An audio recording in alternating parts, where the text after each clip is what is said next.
Welcome. We are broadcasting live from the mothership. You are tuned in and listening to Starseed Energy Radio with your host Jonah Bolt. Starseed Energy Radio, where you can always tune in to hear the colors and see the music. Starseed Energy Radio goes live in 3, 2, 1.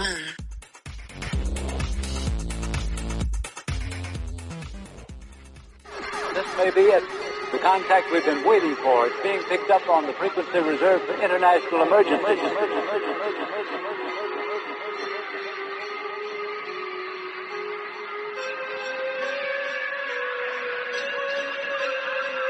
We're monitoring and... 21, 20, 19. There, you hear it. It's in English. 70. No, I'm told that it's in different languages all around the world. 14, 13, 12, 4, NDAA, 8, 7, 6, 5, 4, 3, 2, 1.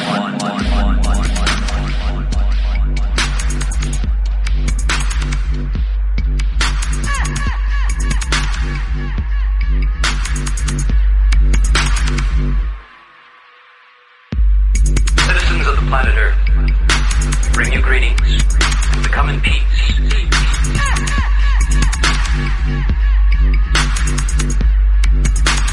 This may be it. The contact we've been waiting for. There, you hear it.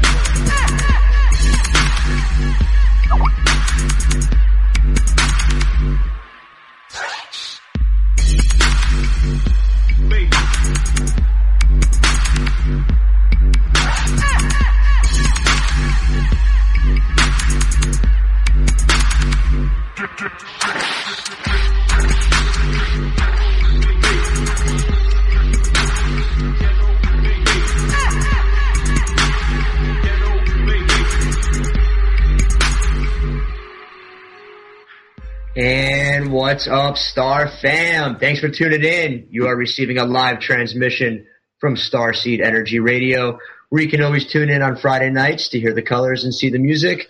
I am your host, Jonah Bolt, and today is Friday, February 3rd, 2012, and the month is flying by. It flew by. I don't even know where the time is going, but time is definitely speeding up.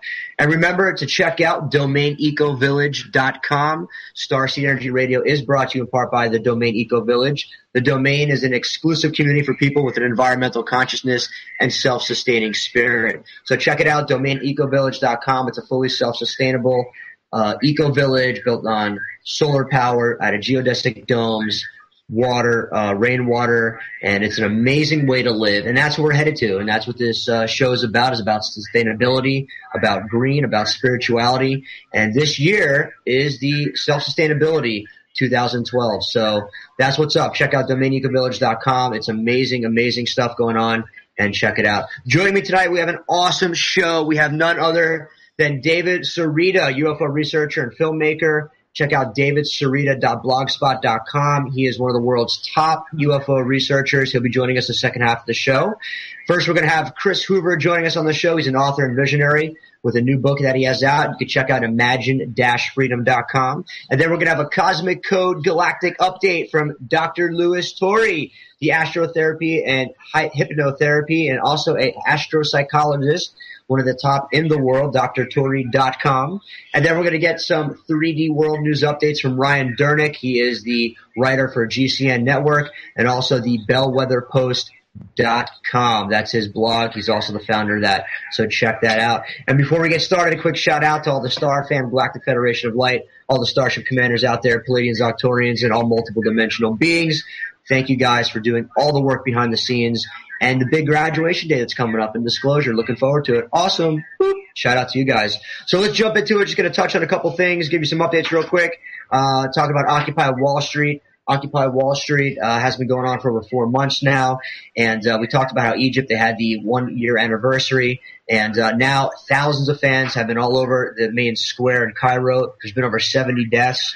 And things are really happening over there. So, and that's happening all over the world, not just in Egypt, but in over 80 countries. We have Occupy movements here in Pittsburgh. The cops and police are trying to knock out the Occupy protesters, and it's amazing, this movement that's going on. So support it. Check out occupythenation.com. Also some crazy news that happened. Obama appoints the VP of Monsanto as head of the FDA. I mean, go figure that one. Obama does whatever he wants, puts all his cronies in the positions. And it's crazy because a lot of people in the spiritual community that I heard talk about how Obama is chosen. He's a white hat, and he is of the light. But actions speak louder than words. I don't know. All these things are happening. He's signing them, the NDAA bill. I mean, you name it. So it's a tough call. I don't know. But again, everyone has a different opinion. So it's hard to know exactly what is your truth. We'll see what resonates with you on the show. And do your own research for all the stuff we talk about. Check things out yourself. Google it, YouTube it, and see what's up. Also, shout out to North Carolina here. This is really some big news. North Carolina County official rejects New World Order Environmental Agenda 21 climate change takeover. If you don't know what Agenda 21 is, Google it, check it out. Agenda 21, it's basically how the UN Council and others, you can go to the UN Council's website, it's on there, have a massive program, environmental, social engineering, and global political control, where they are basically trying to shape humanity to control our environment, social engineering, and global population.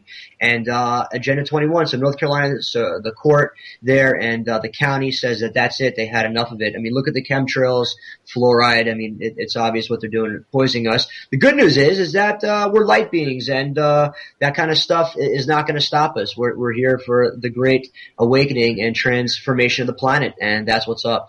Real quickly, one last thing I just want to mention. This is just crazy. 2 British tourists were barred from entering America after joking on Twitter that they were going to destroy America. And Britons do that. They talk about we're going to go out and destroy the clubs tonight. Well, some guy tweeted, we're going to go over there and destroy America, meaning they're going to go out and party. They go into LAX out in Los Angeles. They end up arrested, him and his wife, arrested, handcuffed behind the back, sent to a Mexican prison where they spent the night, and then were detained for the night, 24 hours, and then sent back to UK for tweeting. Just a comment. And that's what's going on. That's the news. So let's go into Chris. Chris is joining us live on the show now, and I met Chris about a year ago. He's definitely an awesome, enlightened being, and he was always talking to me about this vision and dream he had and how he wanted to write a book about it. And I said, let's go ahead and do it, rock it out, and he did. And now joining us on the show is Chris with his new book. You can check out imagine-freedom.com. And Chris, thanks for coming on the show. Well, thank you, Jonah. It's a pleasure to be here. It's been a long time coming. Been working on this book actually for about 10 years. Was partially inspired by a dream I had about 20 years ago. And then through a series of real life experiences, I began to see synergy between the dream and those experiences I was having in real life. And ironically, they started in Costa Rica. And so I've been back and forth to Costa Rica 3 times in the past decade. And the last time I was there for a year. And, during that year, I got re-inspired really to finish what I wrote. And I didn't even really realize that until I got back in the United States, which was about a year ago. And so, tell us about the book, the vision you had, the book, and how it's going to help people, awaken or teach them something. Sure. Well, the vision was, again, inspired from a dream. And the dream had a lot of abstract situations in it. There was portals to another world. There was space monkeys from another dimension. There was these nice. Evil kind of military commando types that you might compare to the New World Order. And it inspired me, and it's just been an evolving thing. And basically the moral of the story of the book is that we all need to look forward with courage and inspiration, and realize that we all have the ability to create our own reality. That's really the moral to the book, and that's a very, very quick synopsis on it, but that's the general moral of the story. Awesome. That's what's up. And you can check out Chris's book and more about Chris himself at imagine-freedom.com. And I just want to give you a shout out in the show and have you come on. And awesome that you got your book done, man. I'm so happy for you, Star Bro. It's really cool. And with that, thanks for coming on the show. I know it's quick, but we got 4 more guests coming on. So it was good having you. And we'll have you back in a couple months in the show to talk more about the book and what people's reactions are of it. Well, sure. I appreciate the opportunity. I'm looking forward to it, Jonah. Awesome, cool. And with that, we're going to take a quick break, and we're going to listen to some more of the tracks that I was playing earlier. It's District 808 by DJ Rec. It's some Miami dub bass that I love, so I want to play that tonight. And also, it fits in correctly with our guest tonight. So we're going to listen to a little more of that, and when we come back, we're going to hear from Dr. Tori. Enjoy.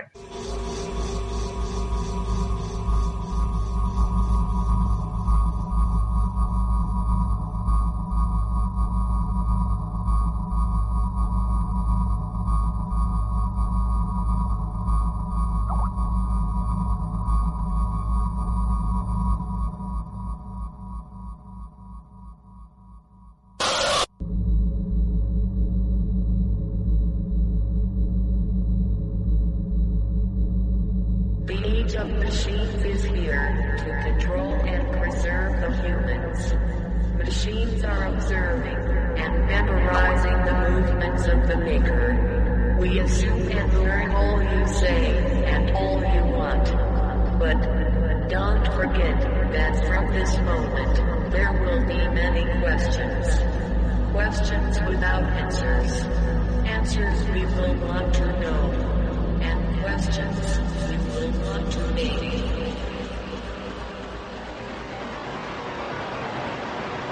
This is the voice of world control. The choice is yours. Obey and live, or disobey and die.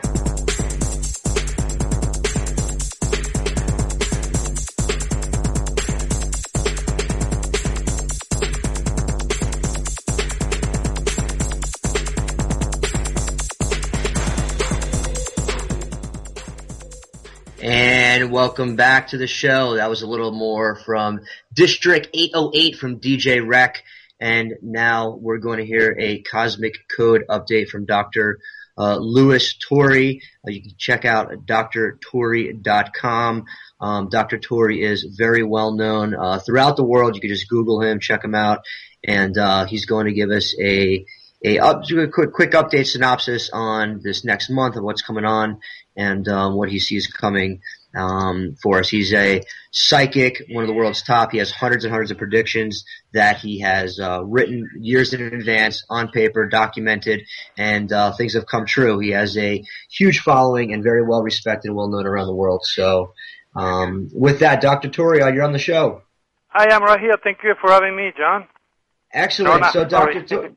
No worries. So give us an update on what's going on, Cosmic Code update. How's this next month going to be, and what do you see?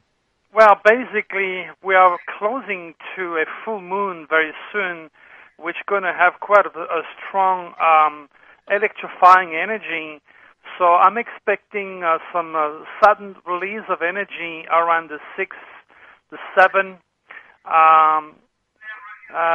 Yes, that energy is very, very, very close. So let's say the 5th, the 6th, or the 7th, I see a lot of people being forced to relocate because of a natural disaster or large earthquakes. So these are the date, the immediate date, which are very next door, so to speak, where you have to be cautious, and it's all around the full moon time. So that's what I see. And after that, there is another negative energy, which will be around the 12th, the 13th, and the 14th.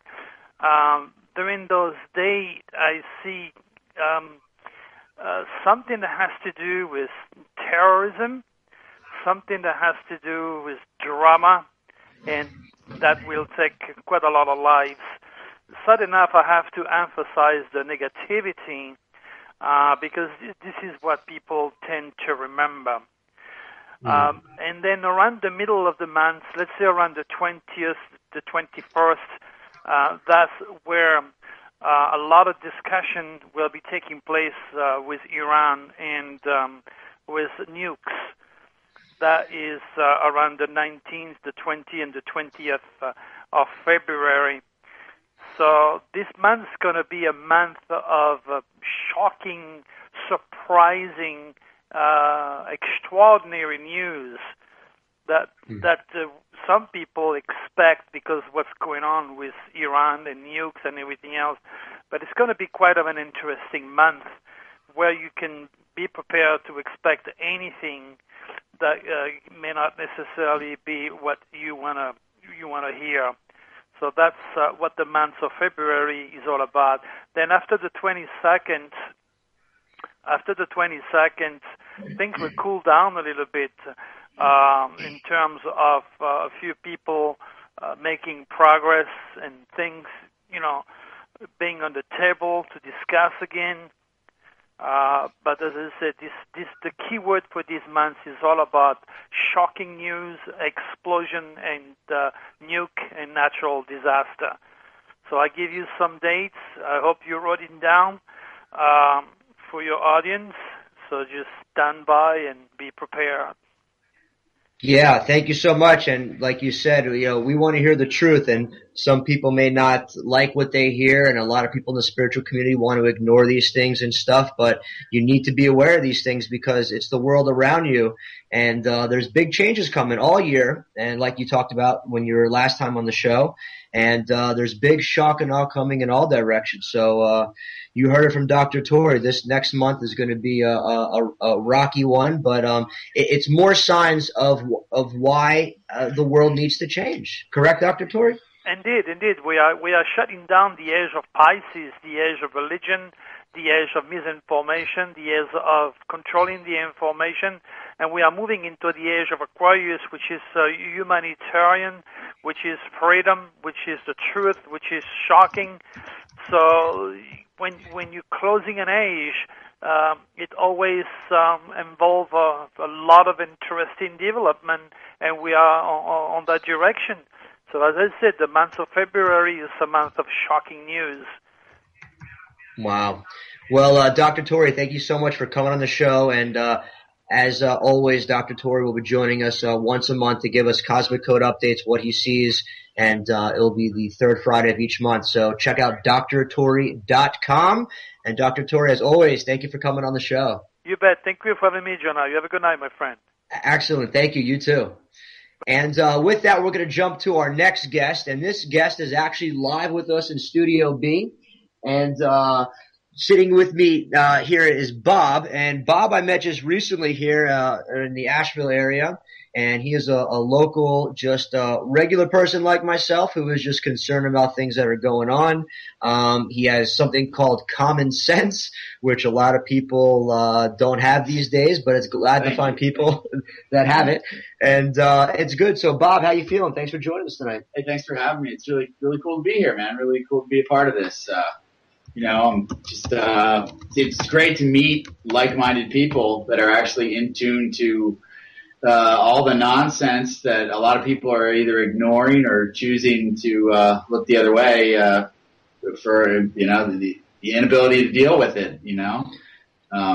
Really interesting to be a part of this. Thanks for having me. Awesome, yeah. And let's jump into real quickly. One of the things you brought up to me when I was talking yesterday is you're like, there's so many things going on. They're poisoning us with fluoride and chemtrails, all this stuff, and you're like, well, what can we do? You have kids, you're married, and you're like, what can we do? You're just a concerned parent. And, some of the things you can do is don't drink fluoridated water. Try to drink water that's not fluoridated, natural spring water. I mean, there's lots of things you could do. But talk about some of the frustrations that you see as a parent and what's going on. Well, it's interesting. My wife and I actually, our one child is a little older, so he's got, they say to start giving your child fluoride toothpaste, and he can't spit very well. I watch him spit. I'm like, honey, let's just keep him on the baby toothpaste. This stuff is not good for him. When you're really, if you want to send your kid to public school, you've got to get them vaccinated. And for me, you're kind of you know what, we're not in a position to homeschool, and you have to get the shots. So they want to give you like 10, 15 shots at once. The way I handle it is I'm like, look, he's not getting them all today. He's going to get a few and let his body acclimate, and then you get a few more the next time. But it's a really tough spot to be in with this world we're living in right now. This false war on terror that it's going to go on forever. Your last guest talking about Iran and the nukes, and I hope they're the real powers that be out there. If things start to pop off, I'm hoping they shut them down like they seem to be able to do. Yeah, it's interesting times indeed. And do you find yourself when talking to other parents, like in the area, that other parents are concerned? I know Asheville has a lot of awakened people that are up to this stuff. I mean, do you find that good connectivity here with the people in Asheville? Absolutely. It's a huge, there's a big organic, very, earthy, organic thing going on here. Yeah, that's what I get here. My brother's an organic farmer, so, I've got some insider knowledge on a lot of the stuff that they're putting in the food and how nutrient deficient, the vegetables and things that you buy at the store are. And, the Monsanto thing you mentioned is just ridiculous. It's like the fox watching the hen house. I mean, how can you appoint somebody that's got such a vested interest in promoting unhealthy food be in charge of what healthy food's supposed to be? Absolutely. And that's one of the most important things. And the first thing I noticed about Bob actually was at the gym where we work out was, you were going around telling people about the TSA and stuff that are going on, informing people. And that is the strongest thing you can do. People say, well, what can I do? What can I do? Inform people. Talk to people. One by one is how we awaken, whether it's telling people about fluoride or the school systems or vaccinations, but it's information. That is power. Like Alex Jones says, it's an info war. So just talking to people is how powerful we are. You don't have to do anything, talk to people. And that is enough. Couldn't agree with you more, Jonah. We couldn't agree with you more. Yeah, absolutely. And that's how I noticed you. And I was like, that's me. Running around informing people like, hey, did you know this? Did you know that? And that's it. And you spark people up. And that's what we're here to do. So that's awesome. Good work. And thanks for coming to the studio. Nice to meet you. Thank you very much. Thanks for having me. Awesome. Cool. And with that, we're going to get Ryan Durnick on the line. The station patched them in. So he has beamed him here to the mothership where we're transmitting the live transmission. And always Ryan's going to give us a 3D update on some of the things we talked about. But let's go ahead and get started. Ryan, are you there? Yeah, I'm here. Excellent. So let's jump into some 3D updates. Let's go into the earth changes. Lots of stuff happening. I know that snow fell in Rome for the first time in 26 years. It's minus 12 in Britain. It's as cold as the Himalayas. There's a big freeze going on. And it's crazy all over the world. So what else can you tell us? What's going on? Yeah, the jet streams really dove pretty far south for even this time of year. It is winter, but much further south than normal, and that's why they've had such heavy snows over, and as you said, in Rome, that's been a rarity since 26 years ago. But in regards to other earth changes besides atmospheric changes that are much more constant, we had a 6.3, which was near the coast of central Peru, and that was about 5 days ago. And then there were a couple of 4.8s in near Indonesia, and then we also had a 7.1 in Vanuatu, and we know Vanuatu is home of Kava. And then the following day there was a 6.0, and then the multiple aftershock ranging at 4.7, and all those had a depth of about 34 kilometers. Then the Peruvian earthquake had a depth of about 100 kilometers. And then the final earthquake most recently was a 5.1 magnitude in the Taiwan region, and that was at a depth of 127 kilometers. Other than that, it's been pretty tranquil. There's a couple 2.5s, 2.7s in Central California, nothing too prominent.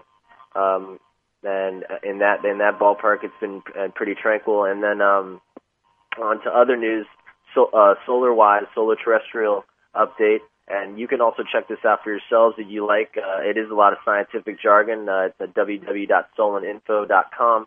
Right now, the geomagnetic field is quiet, actually, and the solar wind speed is not that high. It was only at 300 kilometers per second. And we're under the influence of some radiation from a coronal hole Other than that, there are no coronal mass ejections focused on us at all, and it looks pretty tranquil in regards to that. And actually, besides the fact that we have had a lot of solar storms, we had two of them, one on January 21st and one on January 24th. The sun actually, besides affecting the geomagnetism of the Earth, it actually can affect the biochemistry of plants and animals on Earth.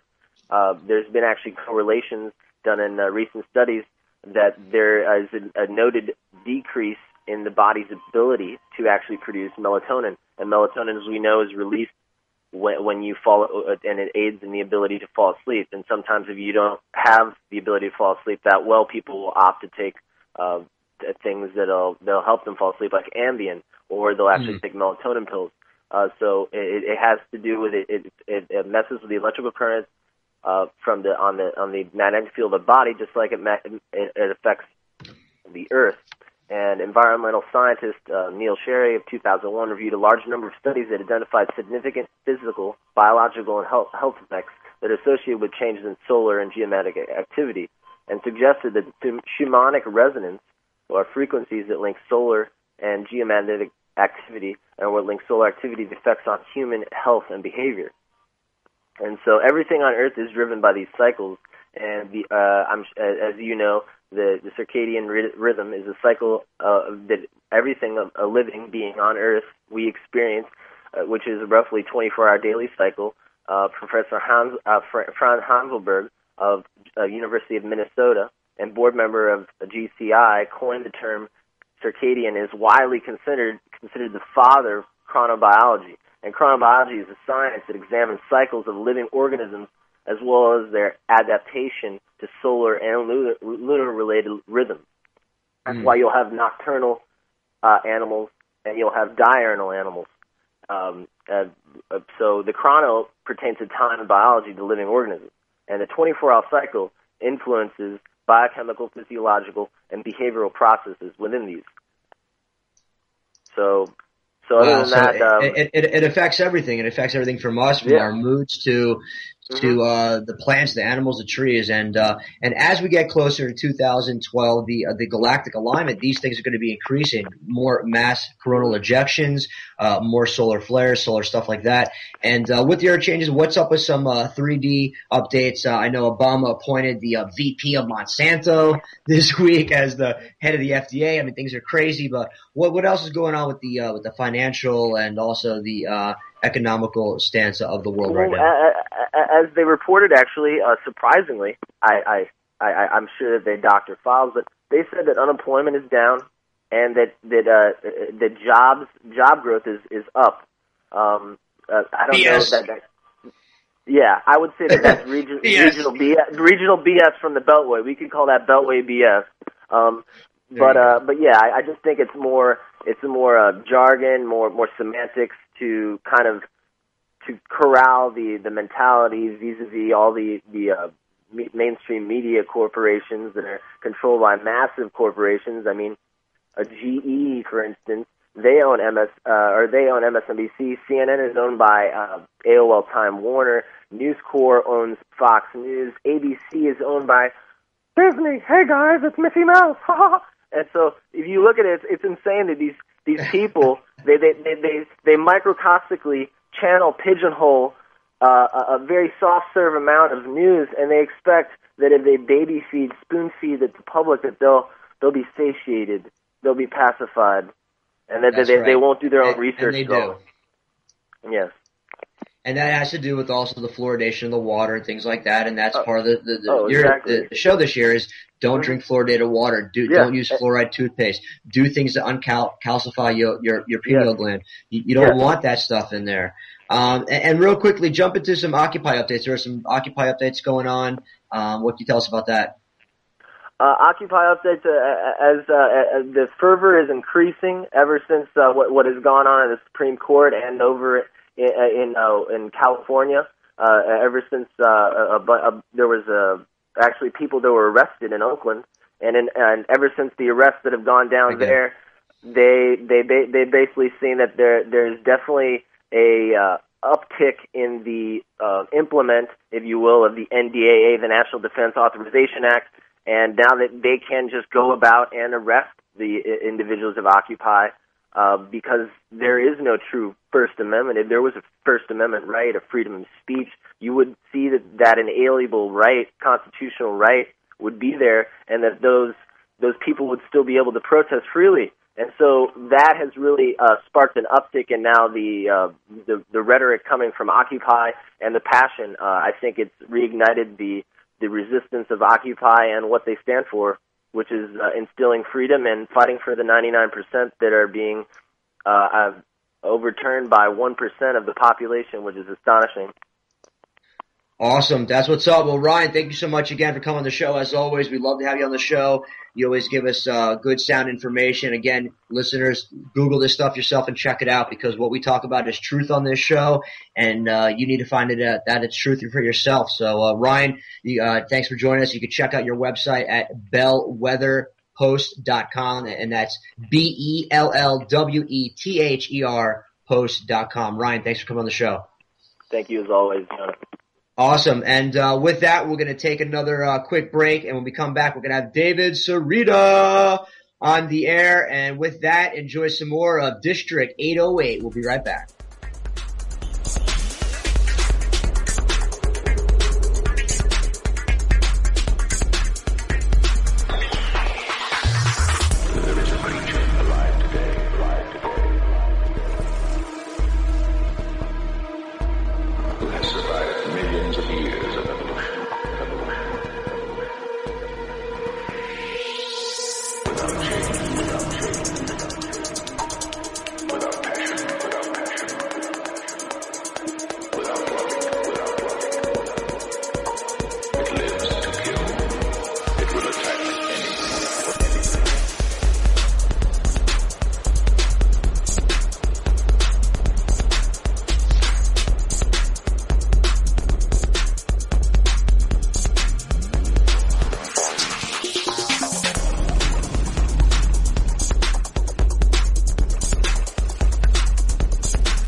And now joining us on the show is none other than David Sereda at davidsereda.blogspot.com is his site. And David Sereda is well known for his UFO research, UFO propulsion, his films, his photography, his art, his books, his papers. And David, thank you so much for coming on the show. How are you? I'm great. How are you? Doing great, thank you. So, David, let's just start off. I'd like to know, personally, when you first got started with UFOs, what was your, awakening to something was greater? Well, I've probably said this story many, many times, but when I was 7 years old, growing up in Berkeley, California, my families were all Canadian Ukrainians. Growing up in Berkeley in the 1960s, in 1967, 68, I saw a flying saucer hovering in the sky above, and very clean view of the Lawrence Berkeley National Lab, what is now the Lawrence Berkeley National Lab, and the campus. And it was down low, and everybody saw it. And after 20 minutes of looking at this thing and huge crowds assembling, it just went into another dimension. It didn't accelerate like a jet. It just blinked out and it was gone.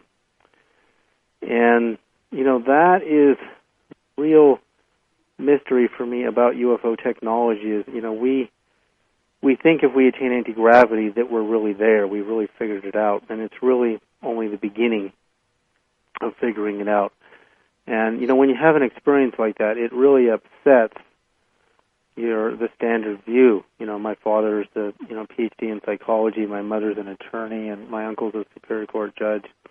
And I couldn't go down that road. I couldn't do what they did and what they would have liked me to do because, I wanted answers to my UFO experience. And when, you see all these videos on YouTube now, and so many fake UFO videos, what you really need is good eyewitness reports. You need people who said they were there and this is what they saw, and the reports all confirm one another, because video in this day and age is frankly unbelievable. In fact, if I have in my possession, and I do from a reliable source, a picture of what I'm told is the real Roswell alien, and I've never released it to the world, and I do release it, no one's going to believe it, because there's too many ways to create things artificially and with special effects, but also just with,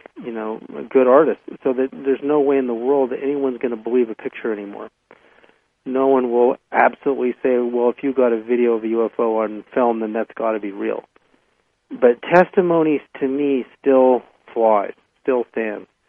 And so I don't have pictures of my sighting when I was that age, but the memory is just embellished in my consciousness and has never left me. And I've never been normal since.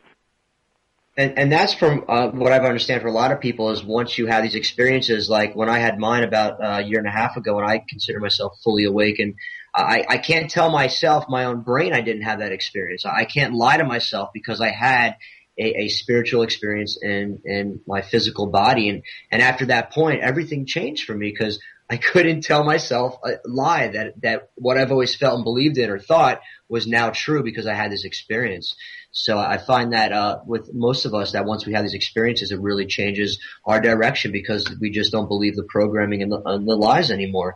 And you talk a lot about on your website a lot of different things, and one of the things, like you just mentioned, is the anti-gravity. Explain to the listeners exactly what that is and what they're trying to do with anti-gravity with the UFO ships. Well, my website is actually lightstreamtechnologies.com. The blogspot site, I haven't been there in ages, but there is a lot of stuff there. Anti-gravity is something I'm working towards, attaining a very stable form of anti-gravity. And I think I understand from a subatomic quantum perspective how to create it and how to create it on a larger scale. But just to be able to do that, I mean, it seems so ridiculous that with all of these great physicists in the world, all this incredible billions of dollars spent on particle accelerators, that nobody in the mainstream physics community has ever taken on anti-gravity, and in fact, they don't know how.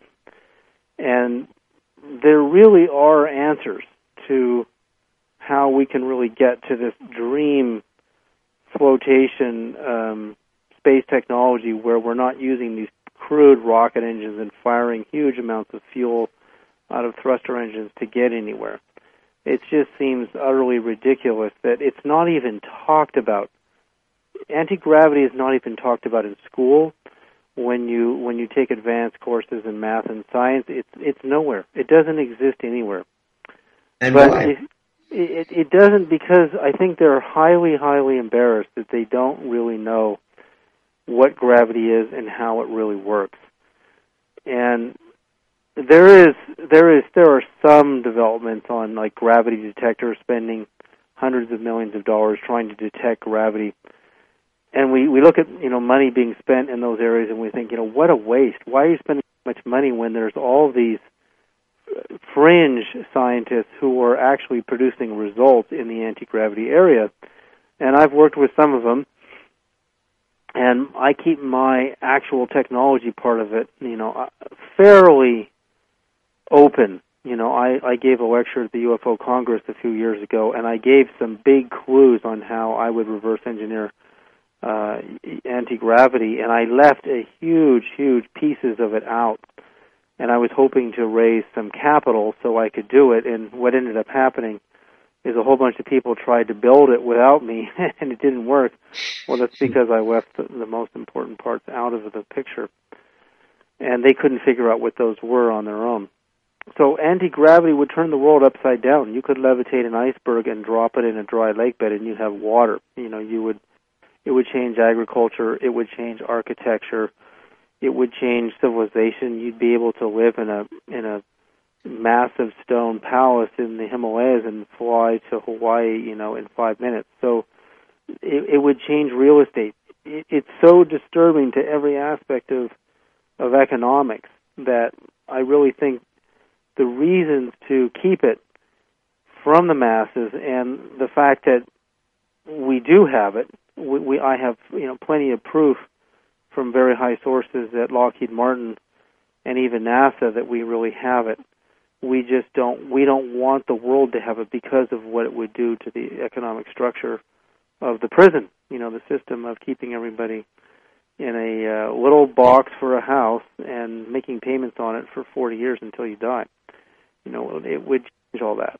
And unfortunately, our world leaders don't really see that it would be beneficial to all of human life if we actually started to travel and inhabit different regions of the galaxy. They don't really see that would be a good idea. I think they want to keep us in this model where you get a 40-year mortgage, a bunch of guys built a house in 6 months, and you're going to pay for it for 40 years, and be a slave and not be able to think differently. And just to be able to think differently, you have to have the time to think differently. And to keep everybody in economic slavery, you don't even get that as a luxury unless you're hosting a radio show and you can make a living and think about this kind of stuff all day long. That's right, and I've noticed that just from people and friends and family I've talked to.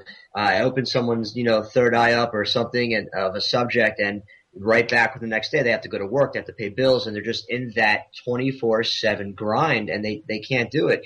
And there is free technology, free energy out there, like 0 point energy and all sorts of stuff. And the alternative energy is so important, but the oil giants and banks, the elites run it and don't want this stuff. But I think that in this next year and years coming up, that these technologies are coming out, these alternative ways, alternative energy. Do you get a sense of that too, that over the next couple of years that more of these technologies will be coming out? Well, I see a lot of good, innovative thinkers on YouTube who are tinkerers and building some very, very interesting devices. I mean, if we were smart and we actually paid people to do this, and even paid and taught meditation in our universities, we would see higher levels of creative insighting, and we would already be there, on a massive scale. And it's not that we don't want to succeed, economically and with technology in this country, because that is what has made, in the past, America this great leader. We're always coming out with new and better technologies, and they always start in this country first. Like, you don't hear about the laptop computer or the computer being born in Europe. It was born here. The airplane was born here. Tesla was, a Yugoslavian inventor, but they weren't interested in him in his own country. He did everything here. And Edison did everything here, and the Wright brothers did everything here. And the automobile did it. It all happened here. And so there's a great consciousness in America that deserves a compliment for creating the fertile soil for these kind of things to come about. But we believed so much in money and debt that we forgot what it really represents. Money represents creative thinking and ideas that turn into products and gross national product, and money really is the food we eat. It's the car we drive, and we don't have a shortage. I'm sorry, there is no shortage of goods and services and thinking and labor. But what we forgot is that when you create this enormous disease called debt, which isn't even real, then people can't think anymore. They become very primitive in their consciousness. They have to pay their rent or their mortgage. They don't get these long, big, creative, open spaces to invent and be creative. So YouTube has kind of shown us, well, there's all these guys who knows if these kids are living at home still, and that's why they have free time, because they can go build these science experiments in their garage. And they're coming out with some stuff that is a lot better than you see in a lot of the best research labs in the country today. Things that are practical. I'm talking about practical things. There's a lot of exotic research going on with particle physics, very exciting stuff, but a lot of it doesn't result in a real practical application. Some of it does, eventually. I have a new science, video on YouTube where I have my new energy light wand that has a very unique crystal oscillator called electromagnet, and I'm pulsing through a signal generator 48 hidden mathematical frequencies I spent 2 months mathematically decoding in the Great Pyramid.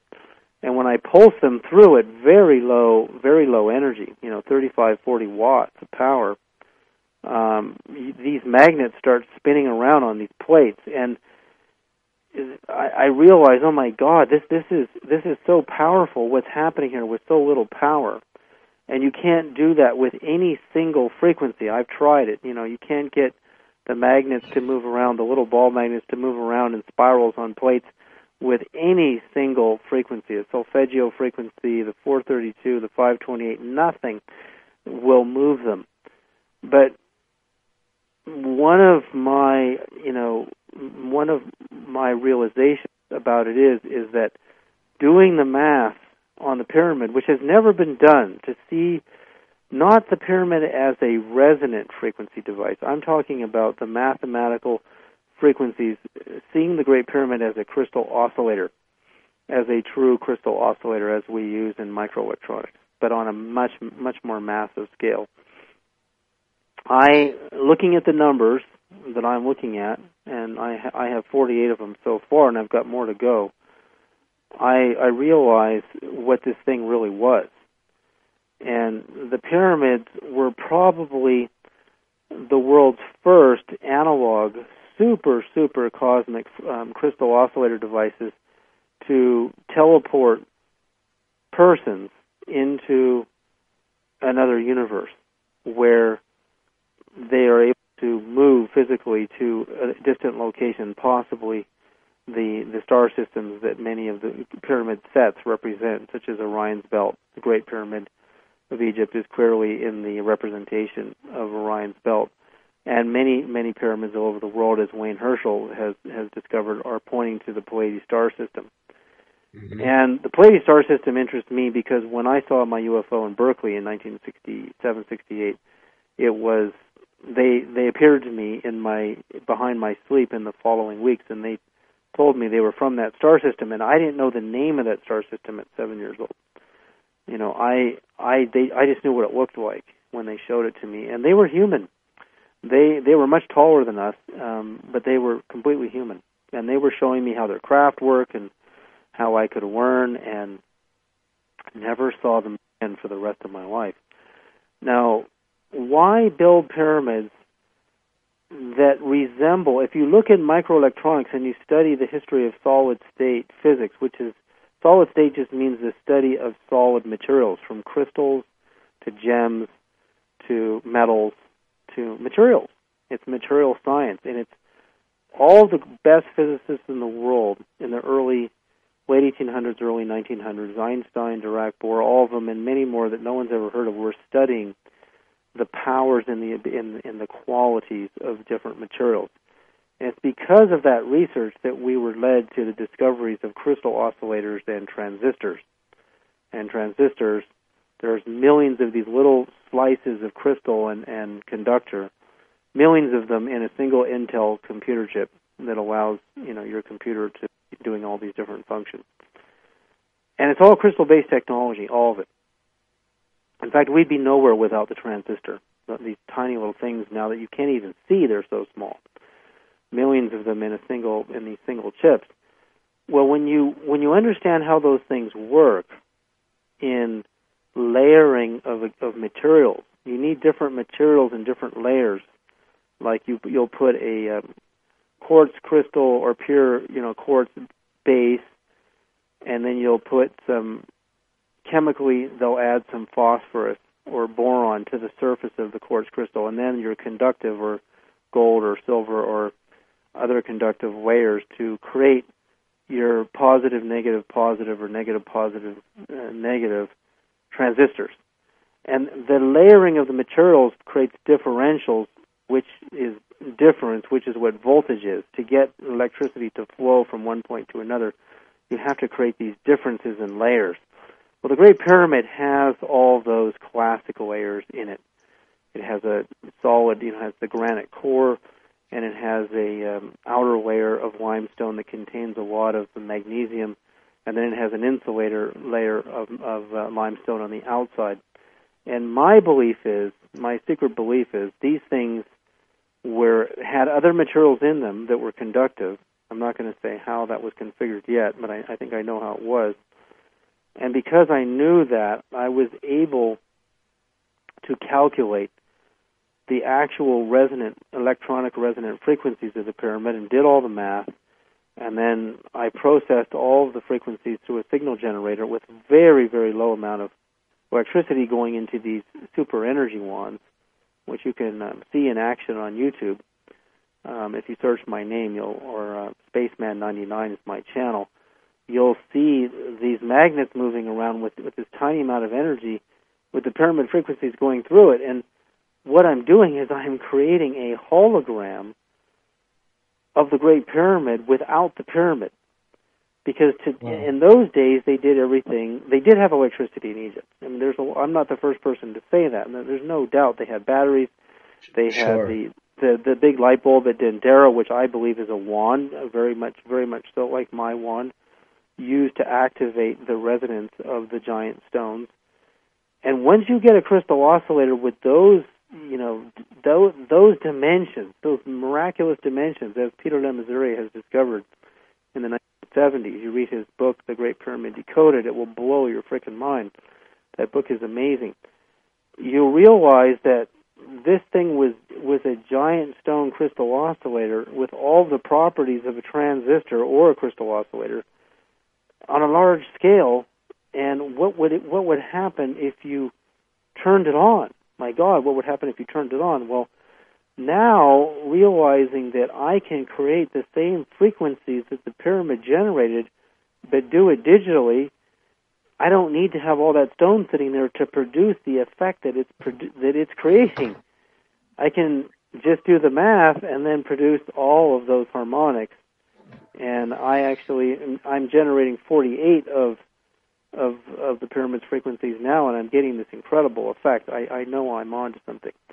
But right now, what we've done with this crystal wand, which I sell at lightstreamtechnologies.com, we are having amazing spiritual experiences producing the pyramid hologram around us before bedtime and also in states of meditation. So when you look at the photograph of the Dendera light, I mean, just Google Dendera light, while we're talking, you'll see these small human-sized figures sitting underneath it and holding their hands upwards to it as if they're receiving its vibration, not its light. I really don't believe it was a light bulb.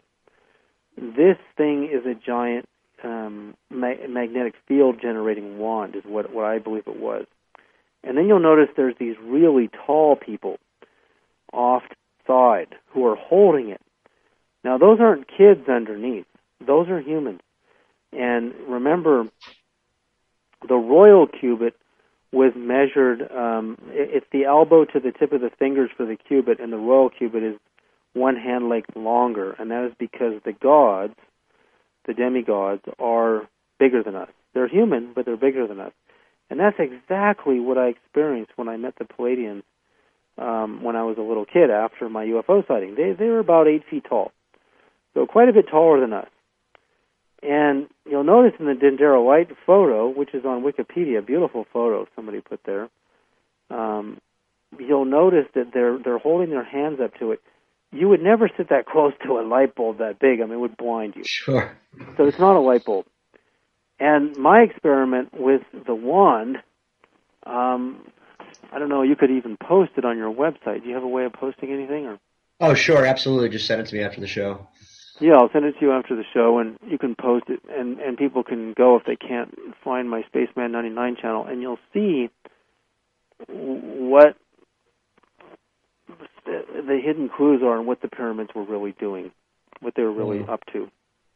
And I really believe the secret to the UFO's propulsion system is it's not about canceling the gravity out. Floating above the planet is very important. But where did the UFO go when it disappeared that day is the greater part of the mystery. And rather than creating wormholes, which are mathematically almost impossible, they are impossible, because they take the negative energy of hundreds of millions of stars just to produce one wormhole to fit a quarter-size object through the hole, and that's just, those kind of energy levels don't exist anywhere. So that's not how they're doing it. There's something, we think in linear terms. We think of a spaceship traveling in a line and a curvature and trying to reach its target in an estimated, huge length of time.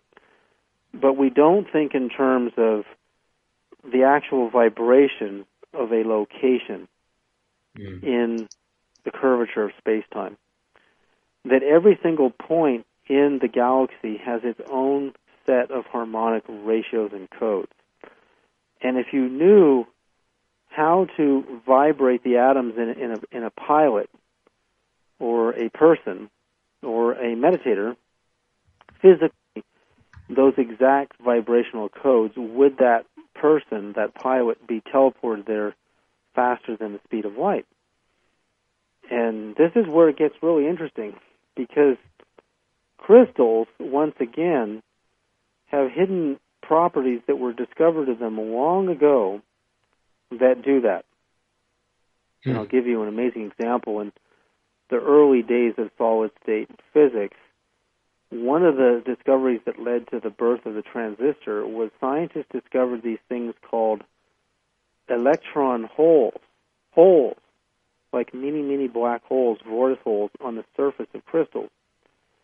And no one, not Einstein, not anybody, could figure out the math for the strange observable effects around the holes on the surface of crystals and what they were even doing there. But they did know that extra energy was floating around on the surface of crystals, which is why they realized, oh my God, this would make a great amplifier, because electrons are the traveling particles that carry the electric force. So you have electrons running down your copper wires, just like water goes down a stream, and when it hits the paddle, it moves the paddle. Well, when the electrons hit your blender, it moves the blender, to make it really simple. So your electrons are your carriers of your of the electric force, and they're floating. Extra electrons not bound to a nucleus of an atom are floating free on the surface of the crystal. So a guy named William Shockley, John Bardeen, and Will Bratton, right around the time of the Roswell incident, coincidentally or not, discovered that we can eventually, they were destined to figure out how to get a crystal to amplify a very, very weak signal. And they finally did it. They did it in 1947. And they won the Nobel Prize. It's a long story. Their idea was stolen and eventually ended up at a company called Intel, and they pretty much took all their ideas and made most of the money on it. But nevertheless, that little crystal amplifier changed the world. But nobody thought, well, what if I could make the holes in semiconductor just means crystal, bigger? And what if I could open that hole bigger and more energy or electrons could come out of it? And that's, reading the notes, very, very old history books about the history of solid state. Nobody understood the electron holes in crystals better than Paul Dirac. And I'm satisfied that his thesis on electron holes in semiconductors is the most interesting. But Awesome. they still didn't go very far. Now then, in the David, we have about 30 seconds. Yeah. So we have to another show. So if you can just wrap it up. Well, we're done for tonight? Correct. Yeah. We have another show coming on. So we have about a minute left, 30 seconds. Okay. Well, a guy named a physicist at UC Berkeley, Raymond Chow, got photons, particles of light, to go through crystal sheets faster than the speed of light. They went through the holes. Wow. They went through the holes, and this is an enormous subject. He has no idea why it happened. But if people are interested, I have super energy crystal pendants at lightstreamtechnologies.com, and I have the wands there too. Check them out. And awesome. And also, you mentioned earlier that you're working on the Great Pyramid, and there's an awesome discovery. So definitely check out David's work, and there'll be more updates. And check out his stuff. So, David, thank you so much for coming on the show, and great to have you. And hopefully later on this year, you can come back and tell us more about the Great Pyramid and what else you found out. All right. Excellent. Well, you have a great night. Thank you. And with that, we're going to go into some District 808.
Welcome back. Thank you, David, again for coming on the show. And just a real quick wrap up. Next week we have Colin Andrews coming on the show, world's #1 crop circle researcher, colinandrews.net. Also joining us that show is Andy Hoffman, Ranting Andy. He's an amazing precious metals broker. He's going to talk to us about some safe things we can do for the economic collapse and stuff that's happening. Week after that, we have Michelle Manners from palaceofpeace.com. And then on the 24th, we have Alan Steinfeld, Power of Perception, Creating New Realities, and that's newrealities.com. That's Alan Steinfeld. I met Alan and Alex Gray at Alex Gray's house about 6 months back when I was in New York. You can check out the YouTube on my YouTube channel, Jonah Bolt. Also, check out my Twitter feed and also my Facebook. You can get all that information at starseedenergyradio.com. And with that, Star Fam, excellent show. Thank you all for listening. Light and love. And we're going to enjoy some more 808, and I will see you all, speak to you all, be with you all next week.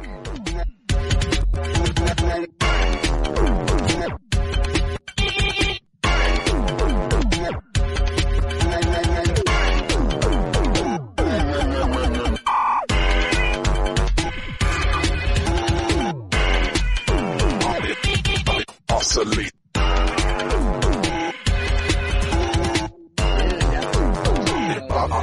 Obsolete.